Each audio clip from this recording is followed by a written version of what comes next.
నిన్న బుచ్చిరెడ్డిపాళెం మండలం పంచేడులో నేను మా రాజ్యసభ సభ్యులు విజయసాయిరెడ్డి గారు ఇద్దరం కూడా పత్రికా విలేకరుల సమావేశం ఏర్పాటు చేయడం జరిగింది. అందులో వేమిరెడ్డి ప్రభాకర్ రెడ్డి గారి మీద నేను మాట్లాడాను, విజయసాయిరెడ్డి గారు కూడా మాట్లాడారు. మేము మాట్లాడిన దానికి సమాధానం ఎవరు చెప్పాలి? వేమిరెడ్డి ప్రభాకర్ రెడ్డి మాకు సమాధానం చెప్పాలి. కానీ ఈరోజు వేమిరెడ్డి ప్రభాకర్ రెడ్డి ఇంట్లో బాత్రూములు కడిగేవాళ్ళు, వేమిరెడ్డి ప్రభాకర్ రెడ్డి విప్పేసిన బట్టలు ఉతికి ఆరేసేవాళ్ళు చేత మా మీద మాట్లాడిచ్చారు. ఒకటే అడుగుతున్నాం, నీకు చేతగాక పత్రికా విలేకరుల సమావేశంలో మాట్లాడడం రాదా? బహిరంగ సభలలోనే నువ్వు మాట్లాడలేవు, నీ చెంచాల చేత మాట్లాడిచ్చేది ఏంది? నీకు దమ్ముంటే ధైర్యం ఉంటే నేను అడిగిన వాటికి, విజయసాయిరెడ్డి గారు అడిగిన వాటికి సమాధానం చెప్పు. నువ్వు వచ్చి పత్రికా విలేకరుల సమావేశం ఏర్పాటు చేసి నువ్వేం అడుగుతావో అడుగు, మేము మళ్ళా పత్రికా విలేకరుల సమావేశం పెట్టి రిప్లై ఇస్తాం. నువ్వు భయపడిపోయి నీ చరిత్ర అంతా మేము విప్పుతామని చెప్పి నీ చెంచాల చేత, నీ ఇంటి ముందు గేట్లు తీసేవాళ్ళ చేత మా మీద ఈరోజు విమర్శలు చేయించావు. అవకాశవాదులు మాట్లాడారు. ఈరోజు కేవలం ప్రభాకర్ రెడ్డి గారి దగ్గర డబ్బులు దండుకునేదానికే మా మీద ఈరోజు పత్రికా విలేకరుల సమావేశం పెట్టి విమర్శలు చేశారు. నువ్వు ఏం చెప్తావో చెప్పు, ప్రెస్ మీట్ పెట్టి దానికి సమాధానం చెప్పేదానికి మరలా మేము సిద్ధంగా ఉన్నాం. విజయసాయిరెడ్డి గారు చాలా బాగా చెప్పినారు. నువ్వు మాట్లాడిన దానికి మా విజయసాయిరెడ్డి గారు చెప్పడం జరిగింది. నీకు చేతనైతే నువ్వు పత్రికా విలేకరుల సమావేశం పెట్టి నేను అడిగిన వాటికి, విజయసాయిరెడ్డి గారు అడిగిన వాటికి సమాధానం చెప్పు. మధ్యలో నీ ఇంటి దగ్గర గేట్లు తీసేవాళ్ళు, మీ ఇంటి దగ్గర వాచ్మెన్ల చేత మమ్మల్ని మాట్లాడించేది సిగ్గులేదా నీకు? బుద్ధుందా నీకు? నువ్వు మళ్ళా నెల్లూరు పార్లమెంటు స్థానానికి పోటీ చేస్తున్నావు. దేనికి ఎత్తుబారము? పత్రికా విలేకరుల సమావేశాలు పెట్టి మాట్లాడలేవు. బహిరంగ సభల్లో మైకు పట్టుకుంటే వణికిపోద్ది నీ చెయ్య, నీ గొంతులో నుంచి మాటలు రావు. నీకెందుకని ఎంపీ పదవి? ఏం తప్పు మాట్లాడాము నేను, విజయసాయిరెడ్డి గారు?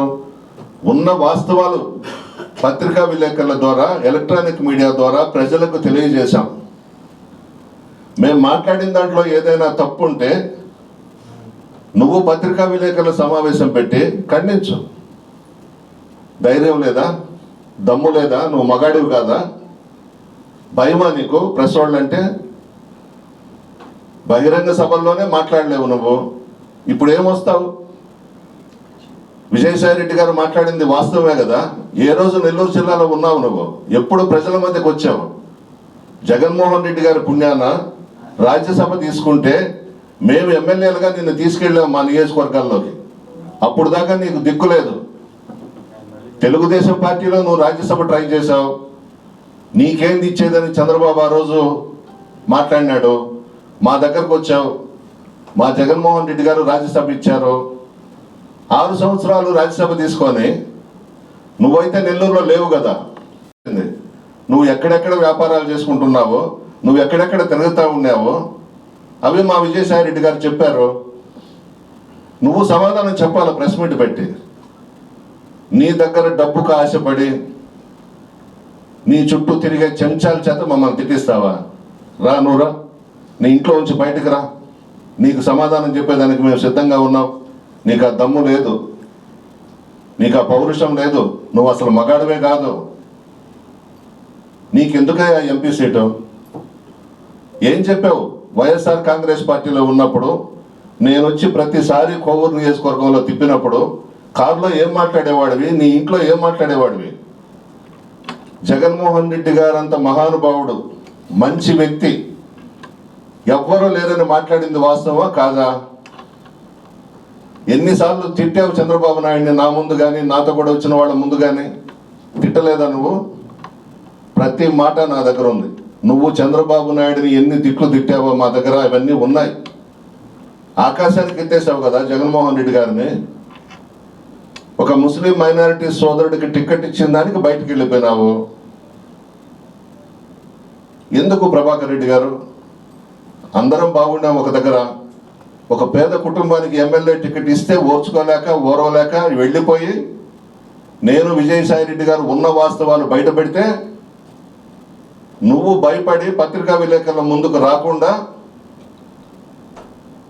నీ దగ్గర ఉండే అటెండర్ల చేత, నీ ఇల్లు కడిగే వాళ్ళ చేత, నీ బాత్రూములు కడిగే వాళ్ళ చేత మమ్మల్ని మాట్లాడిస్తావా ఈరోజు?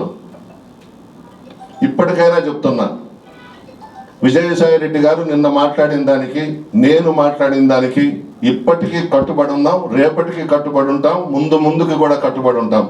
నీకు దమ్ము ఉంటే, ధైర్యం ఉంటే ప్రెస్ మీట్ పెట్టి నువ్వు మాట్లాడు, మరలా సమాధానం చెప్పేదానికి సిద్ధంగా ఉన్నాం.